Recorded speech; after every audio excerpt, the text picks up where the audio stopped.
Good morning guys. Kaka-upload ko na naman. Busy talaga sa work. Kain muna tayo.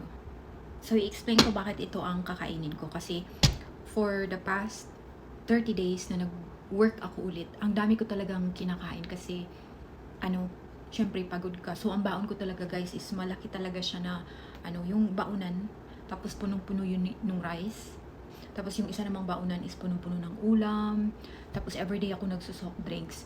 So from 110 pounds, naging 118 na ako ngayon.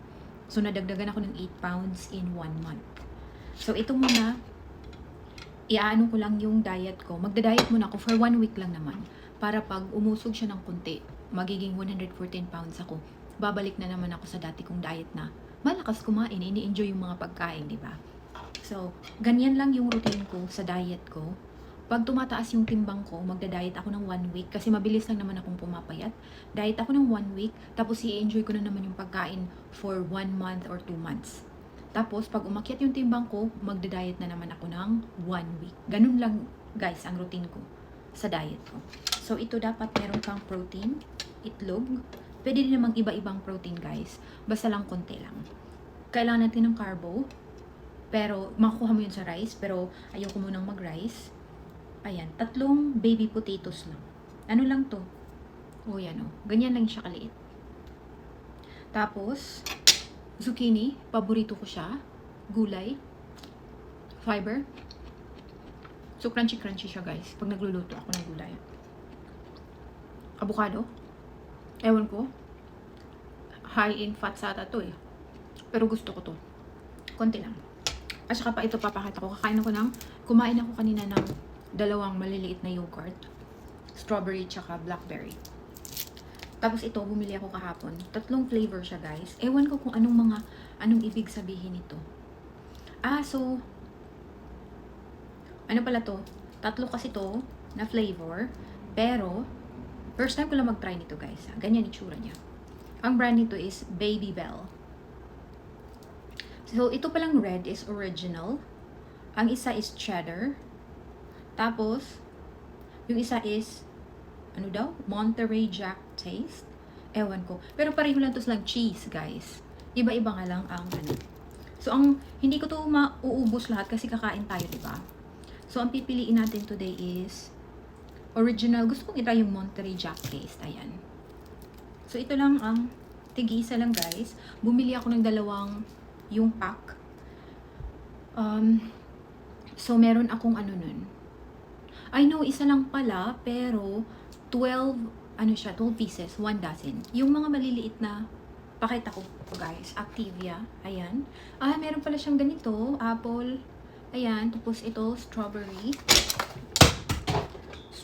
raspberry, plum, iba-iba pala siya guys.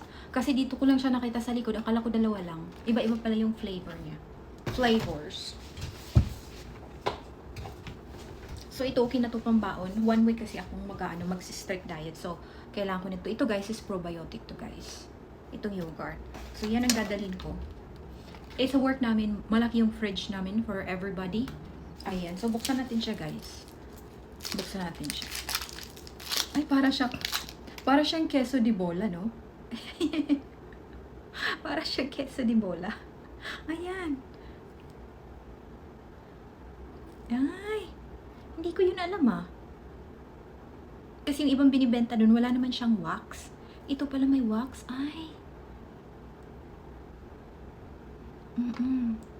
So, tatanggalin natin siya sa wax. Day off ko, guys. So, nakapag-enjoy naman ako ng tulog.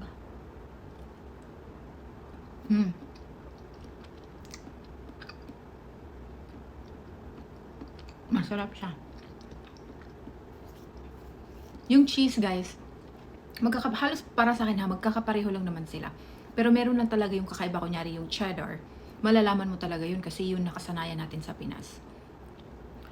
Ito yung parang mga normal na yung bang parang nasa gitna siya. Alam niyo yung pinakamalayo talaga ng mga cheese is yung goat's cheese. Na parang iba yung lasa.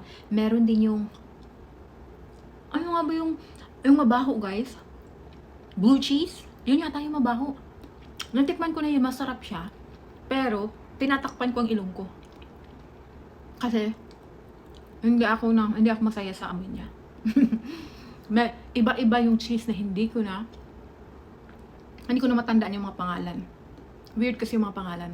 Yung asawa ko kasi mahilig sa mga cheese, iba-ibang cheese. Yung gusto niya, mga parmesan, yung mga European cheese na hinahalo niya sa pasta niya. Hindi kasi ako mahilig sa pasta, guys.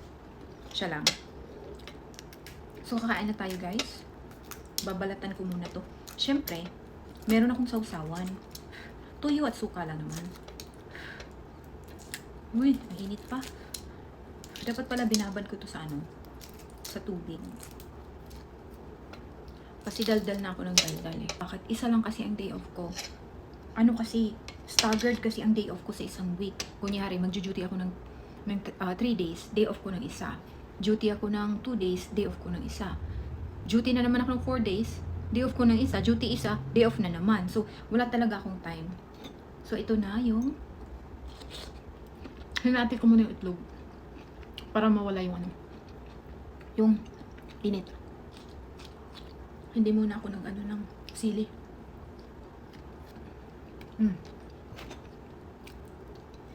Ito hindi ko ito maubos. Meron akong half avocado at saka 6 na ganito dun sa baunan ko. Inano ko talaga siya, guys, para later hindi na ako magbuboil na naman. So ready na yung 11:30 na kasi ngayon, first meal ko. Nakaubos na akong gulong dahil ako yogurt. So baka later mga 4 PM yung tira na ganito. Later ko na yung kakainin. Mas maganda kasi may tira, hindi ka na magluluto na naman.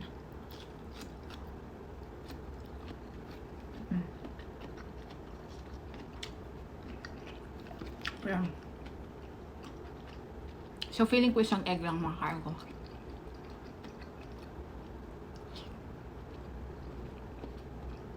Alam nyo, mahilig ako mag-post, diba, mga kung saan kami nagpupunta, kung saan kami kumakain. Noong isang araw, nagpunta kami ng Kenzen. Dami namin nakain na sushi dun.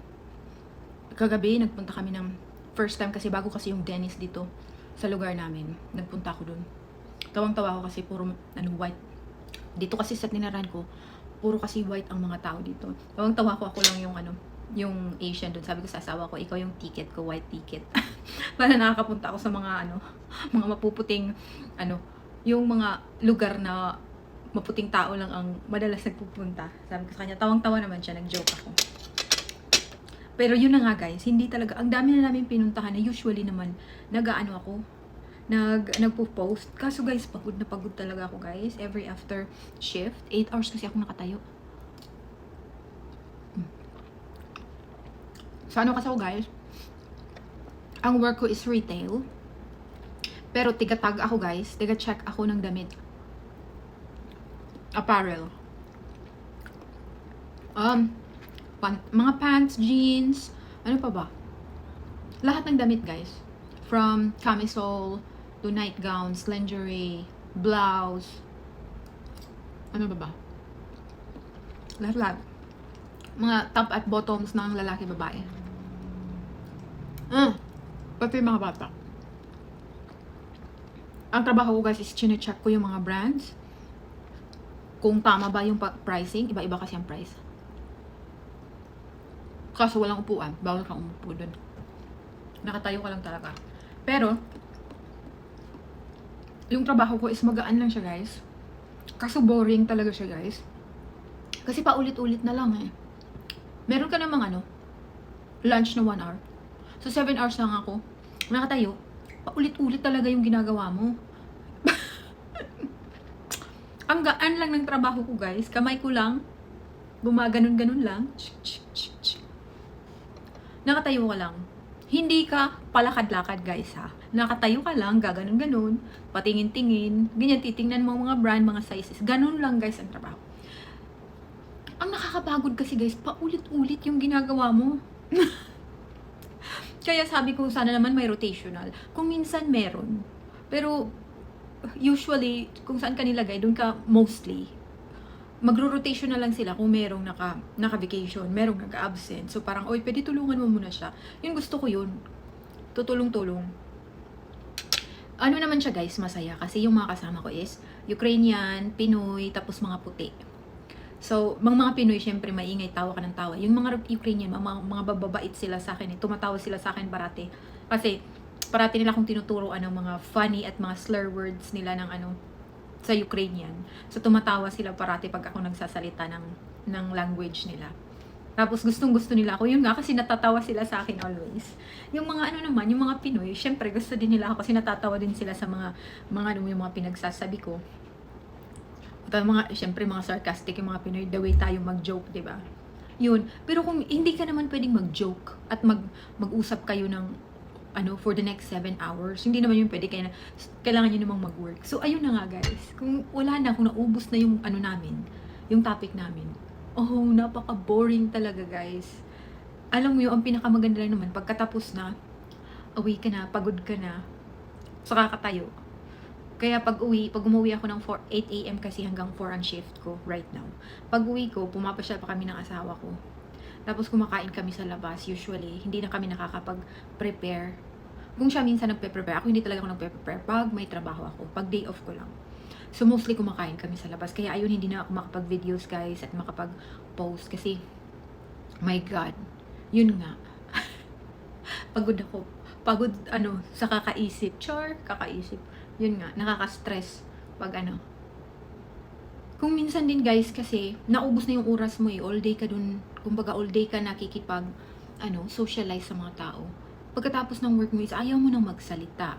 Ayaw mo nang kung anong kausapin sino man sa phone, mag-upload, para bang ganun. Kasi yung vacation ko, diba, naoperahan ako ng April. Yung vacation ko is 6 weeks. So, marami talaga akong time. Upload ako everyday, guys. Kung minsan 2 videos. Kung saan kami pumupunta. Kaya ayun. Pero ngayon, guys, eto lang muna. Pero i-upload ko yung Ukrainian village. Ang ganda niya, guys. Ang ganda nila dun sa loob. So, upload ko to, tapos yun. Ayun lang, guys. Mag-share lang ako ng diet ko at magdadaldal sa YouTube channel ko, guys. O, diba? Kakadaldal ko. Ayan, tapos na ako, guys. So, ay ito na lang tapusin ko para may ko. Sapat na protein. Ayan, so at least meron pa akong 1 egg. Bye guys! Later ko naman itatry itong 2.